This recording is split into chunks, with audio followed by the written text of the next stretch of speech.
खबरों की शुरुआत करेंगे बेहद अहम खबर के साथ। हाईकोर्ट के जरिए एफआईआर में उर्दू अल्फाज के इस्तेमाल पर रोक लगाने के मामले में अंजुमन तरक्की उर्दू हिंद ने दिल्ली हाईकोर्ट में इंटरवेंशन अर्जी दाखिल की है। अंजुमन तरक्की उर्दू हिंद के जनरल सेक्रेटरी अतहर फारूकी का कहना है कि उर्दू जबान दिल्ली की तहजीब में रची बसी है। पहले उर्दू अल्फाज का मुतबादिल तलाश किया जाए, फिर इस पर बात की जाए। और नाज़रीन, इस वक्त हमारे साथ अतहर फारूकी साहब फोन लाइन पर मौजूद हैं, जनरल सेक्रेटरी अंजुमन तरक्की उर्दू हिंद के। अतहर साहब, आपसे जानना चाहेंगे, काफी अहम मामला है ये, क्या कुछ कहना चाहेंगे? नहीं, देखिए ऐसा है कि मैंने अभी तक हाई कोर्ट का जो कल जो ऑर्डर आया है वो मैंने नहीं देखा है। शुरू में जब ये मुकदमा हुआ था तो हमने अपने वकील से कह के इंटरवेंशन की एप्लीकेशन फाइल की थी। वो किस स्टेज में है वो भी मुझे नहीं पता, लेकिन यह है कि बहरहाल कुछ लोगों का काम है कि वो किसी न किसी चीज की मुखालफत करते रहे, उन्हें शोहरत मिलती रहे। अब उन्होंने जिस आदमी ने किया है उसने कोर्ट से क्या कहा है, जब तक उसको न देख लिया जाए जी तो कुछ कहना मुश्किल है। अलावा इसके कि बहरहाल जैसा मैं पहले अर्ज कर चुका हूँ और आपने दोहराया कि दिल्ली की जिंदगी उर्दू के बगैर नामुकम्मल है। दिल्ली की दूसरी सरकारी जुबान उर्दू है जी। और पुलिस में जो सबसे अहम चीज होती है वो एफआईआर होती है। तो एफआईआर तो बिल्कुल आदमी जो जुबान में बोलता है या जिस जुबान में उसने लिख के दिए तो एफआईआर उसी जुबान में दाखिल होनी चाहिए। ये टेक्निकल इशू है, लेकिन एक तो मैंने वो अभी कोर्ट का ऑर्डर नहीं देखा है, दूसरे जिसने किया है ये मुकदमा उसकी नीयत के बारे में कुछ कहना मुश्किल है। जी बिल्कुल।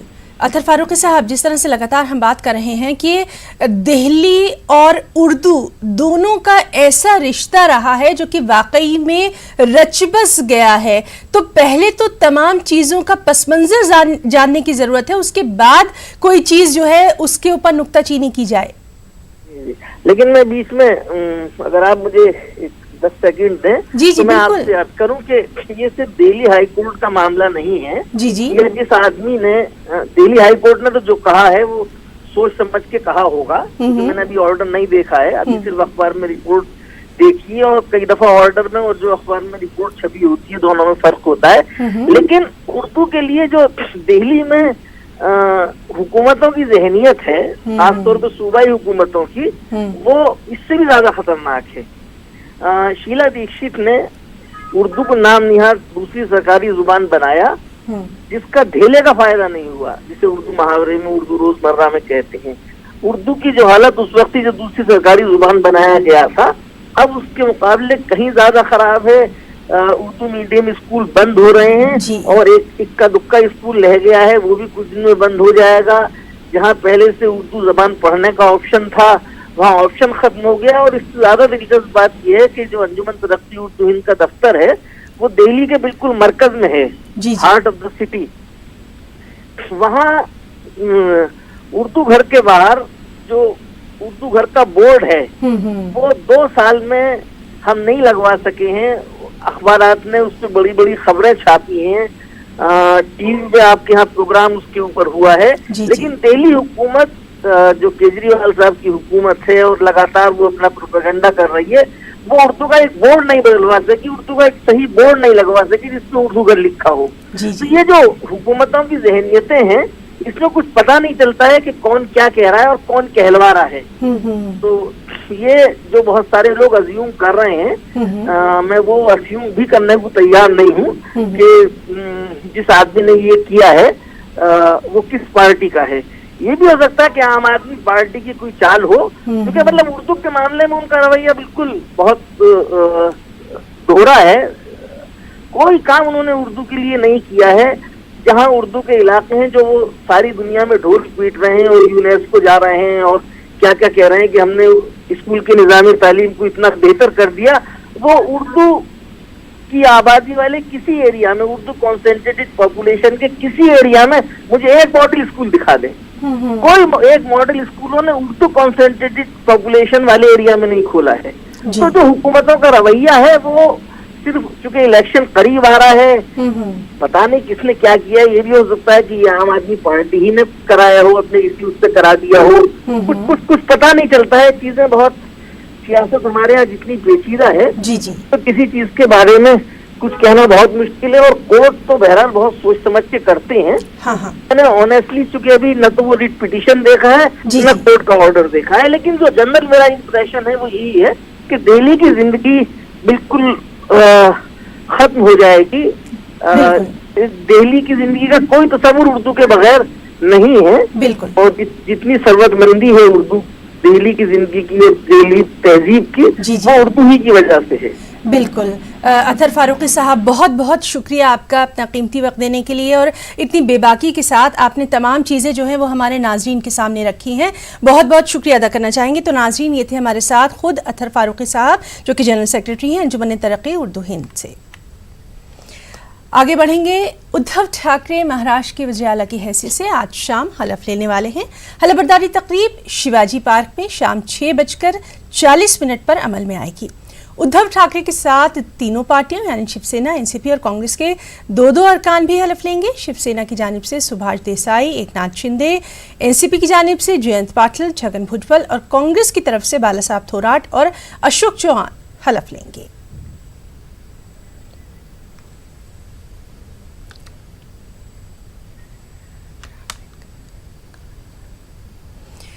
और नाज़रीन, जिस शिवाजी पार्क में आज ये तकरीब मुनक़िद की जाएगी, ज़रा उसकी तारीख़ी अहमियत हम आपको ग्राफिक के ज़रिए बताएं कि शिवाजी पार्क जो है वो मुंबई के दादर में वाक़ है।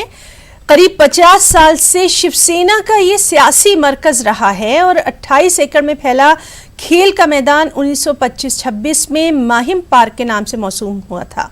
1927 में माहिम पार्क को शिवाजी पार्क के नाम से बदल दिया गया। 1930 से 1940 के दौरान यहाँ आज़ादी के लिए कई अहम रैलियां मुनक़िद की गईं और उसके बाद 1966 में बाल ठाकरे ने शिवसेना की जब पार्टी तश्कील दी, पहला खिताब बाल ठाकरे ने शिवाजी पार्क में किया और उसी के बाद से लगातार ये जो शिवाजी पार्क है ये काफ़ी अहमियत का हामिल रहा है। महाराष्ट्र आंदोलन में शिवाजी पार्क का काफ़ी अहम रोल रहा है। साथ ही साथ शिवसेना की मुखालफत के बाद यहाँ सालाना प्रोग्राम के इनेकाद की इजाज़त दी गई। सबसे अहम बात यह कि शिवसेना का हेडक्वार्टर यानी सेना भवन पार्क से मुत्तसिल है।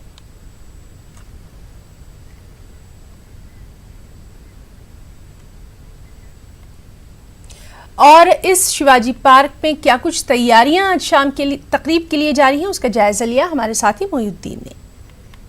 आज महाराष्ट्र की तारीख का सबसे अहम दिन है। आज का दिन महाराष्ट्र की तारीख में सुनहरे हरफों से लिखा जाएगा।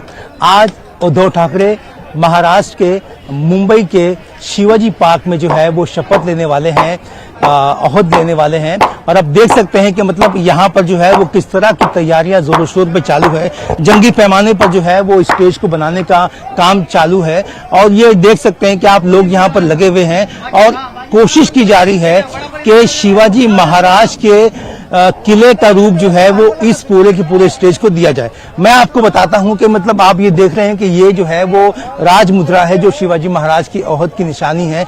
इसको जो है वो यहाँ पर बनाया गया है, इसकी तस्वीर जो है यहाँ पर ली गई है और इसी के साए में, इसी के ज़ेरे साए में जो है वो उद्धव ठाकरे आज अपनी शपथ लेंगे और इसी को जो है वो गवाह रख के शपथ लेंगे। आप देख सकते हैं कि मतलब कितनी जंगी पैमाने पर काम चालू है।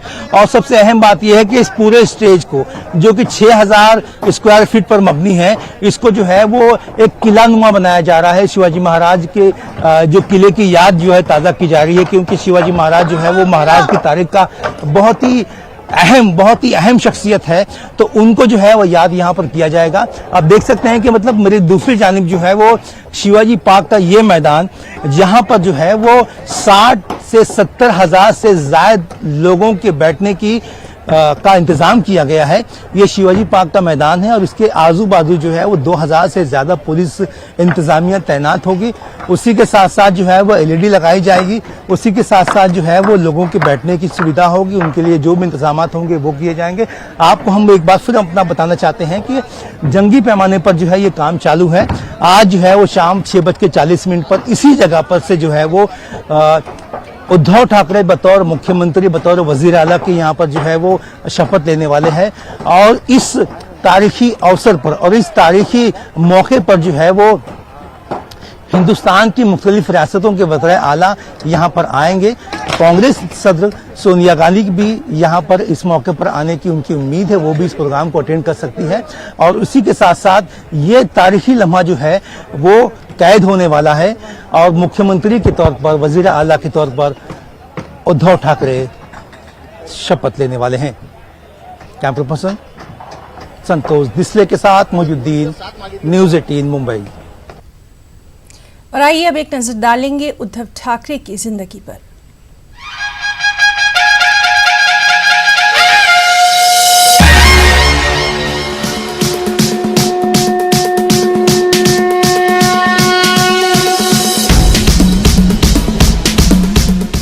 आज महाराष्ट्र की तारीख में नए बाब का आगाज होगा। शिवाजी पार्क में उद्धव ठाकरे और दिगर वुज़रा हलफ लेंगे। शिवाजी पार्क में शाम 6:30 बजे हलफबरदारी तकरीब होगी। इस तकरीब में पीएम मोदी, अमित शाह, सोनिया गांधी और राहुल गांधी, ममता बनर्जी, अरविंद केजरीवाल, अखिलेश यादव, अशोक गहलोत वगैरह को मदऊ किया गया है। अब आइए एक नजर डालते हैं उद्धव ठाकरे की जिंदगी पर। शिवसेना के सदर हैं उद्धव ठाकरे। शिवसेना के बानी और साबिक सदर बाल ठाकरे के बेटे हैं। इब्तदाई अय्याम में मराठी अखबार सामना की जिम्मेदारी संभाली। शिवसेना ने बीएमसी का इंतखाब 2002 में जीता। 2003 में इन्हें पार्टी का फाल सदर नामजद किया गया। उद्धव के 2 बेटे हैं, आदित्य ठाकरे और तेजस। उद्धव को फोटोग्राफी का बहुत शौक है। इन्होंने महाराष्ट्र के कई किलों की आसमानी तस्वीर कशी की है, जिन्हें जहांगीर आर्ट गैलरी में 2004 में नुमाइश के लिए रखा गया। अब देखना ये होगा कि वजीर आला के तौर पर उद्धव ठाकरे किस तरह महाराष्ट्र की तस्वीर कशी करते हैं और सियासी उथल पुथल को कैसे संभालते हैं। Bureau report, news 18 Urdu. और अब खबरों में बात करेंगे साध्वी की सजा की।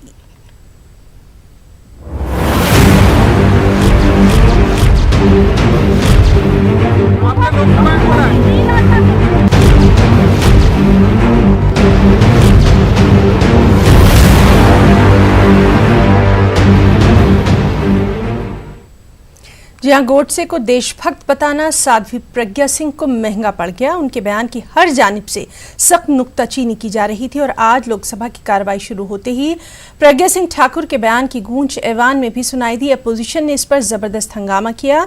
स्पीकर ओम बिरला ने शोर शराबे को रोकने की कोशिश की। इस मामले पर वज़ीर दिफा राजनाथ सिंह ने ऐवान में बयान दिया और कहा कि नाथुराम गोडसे को देशभक्त कहना तो दूर, हुकूमत इस सोच की भी नफी करती है। राजनाथ सिंह ने मजीद कहा कि गांधी जी पूरे मुल्क के आइडियल हैं। इस बीच कांग्रेस के ने ऐवान से वॉकआउट किया।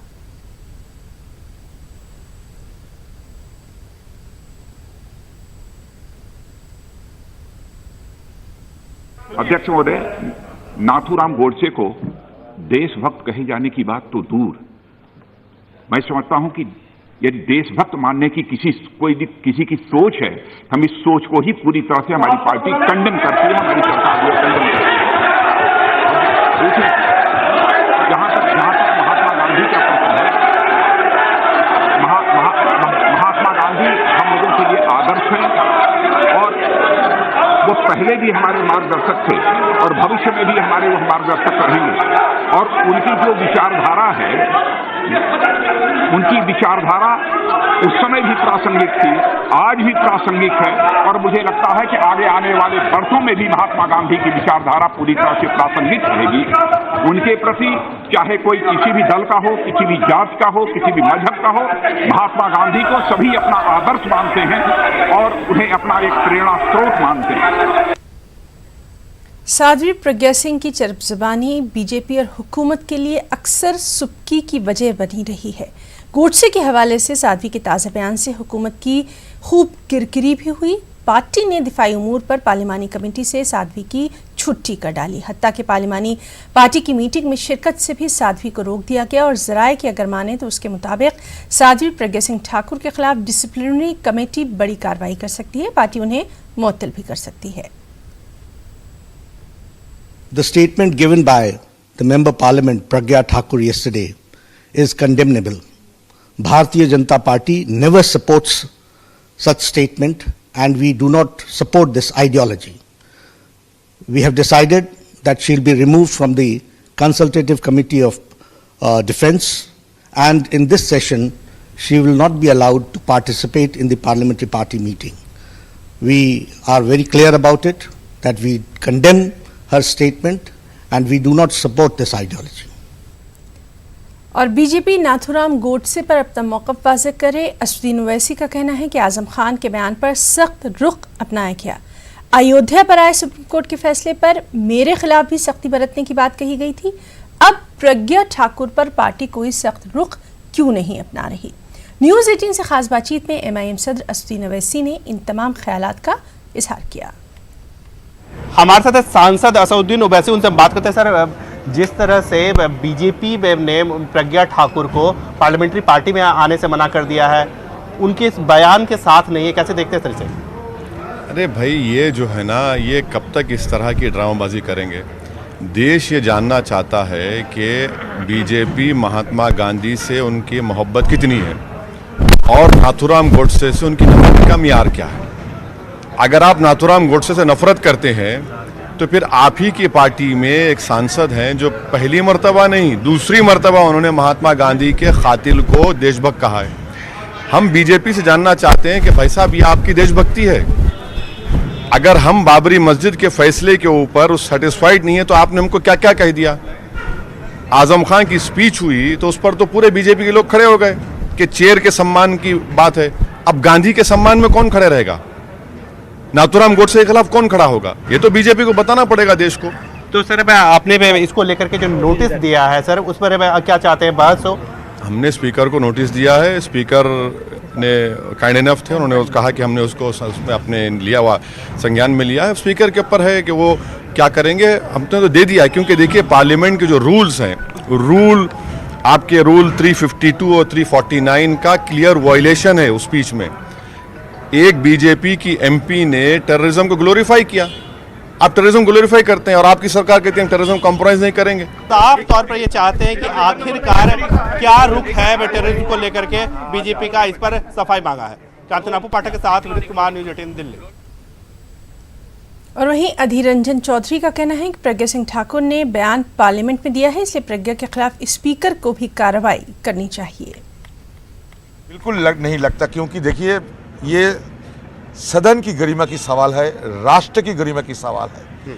जिन महात्मा गांधी जी को हम राष्ट्रपिता मानते हैं और जिनको सारे दुनिया में पूजा होते हैं, अगर उनको इस तरीके के घटिया बयान देकर और साथ ही साथ वो महान राष्ट्रपिता की जो हत्याकारी, और हत्याकारी को अगर देशभक्त कहला जाए और वो भी सदन के अंदर, तो इसमें सदन की गरिमा और साथ साथ राष्ट्र की गरिमा बचने का सवाल आ जाते हैं। तो इसी को मद्देनजर इस सरकार को अपनी तरफ से कड़ी कदम उठाना चाहिए। साथ साथ ये संसद की मसला है, इसलिए संसद की गरिमा की सवाल पे हमारा स्पीकर साहब कुछ निर्णय ले। सदन की जब सवाल होते हैं तो स्पीकर साहब हमारा यहाँ भारत लोगों की भलाई के लिए काम कर रही है। 5 वर्षों में 3 करोड़ 18 लाख स्कॉलरशिप दी गई है।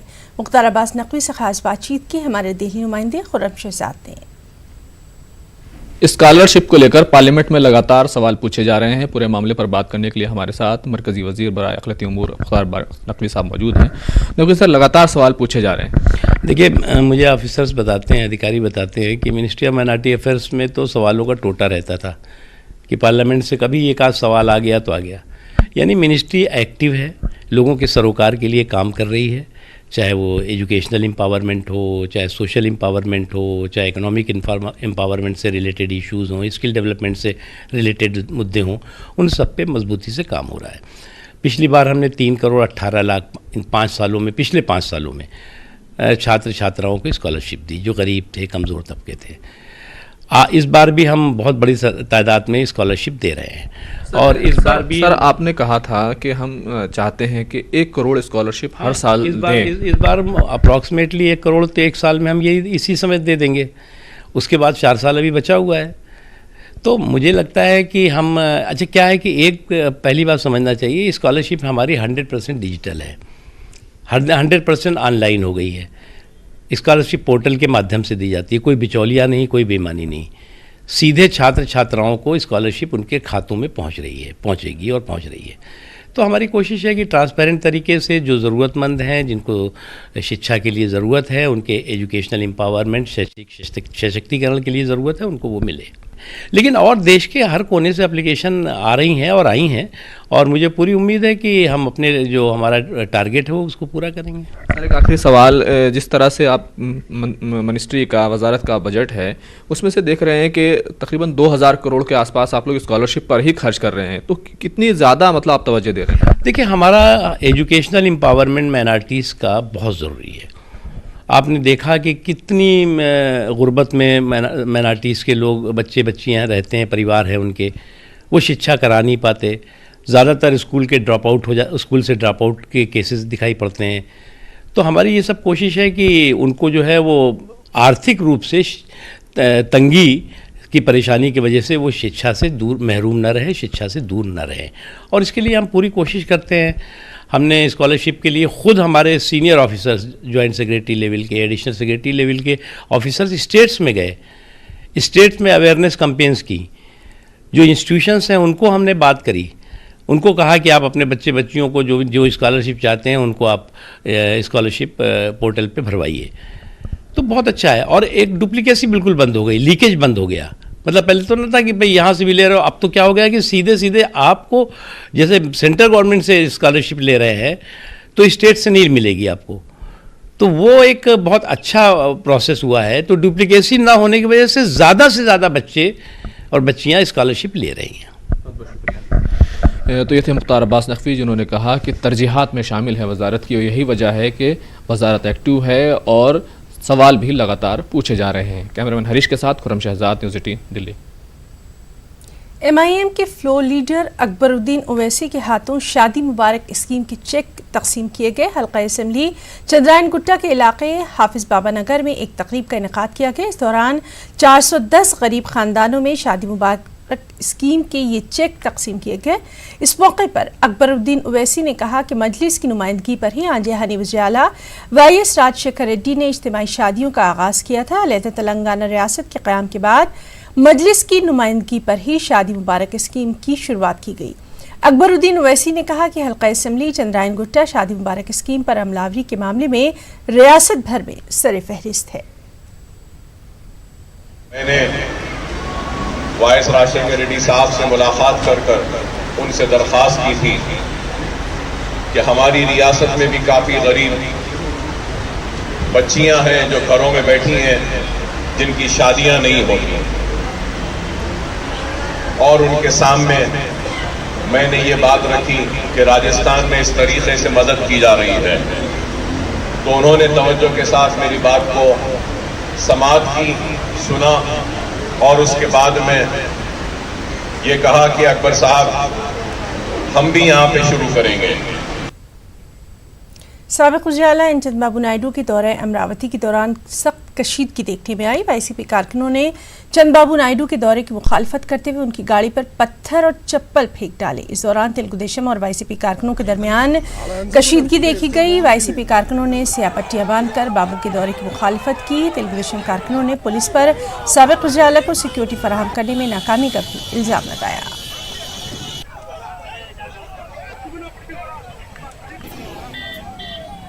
Came here and they start pelting stones and something like that. So the farmers are not, they are not very happy with TDP. What does it mean? They are not farmers. They are hired people of YSRCP. Any person here, if they are interested in development and future for their children, they will do like that. Any person who is having common sense, he is where this government is indulging in rowdyism and atrocities and high-handed behavior. That's why they engage some people. How many people have come? Only 30-40.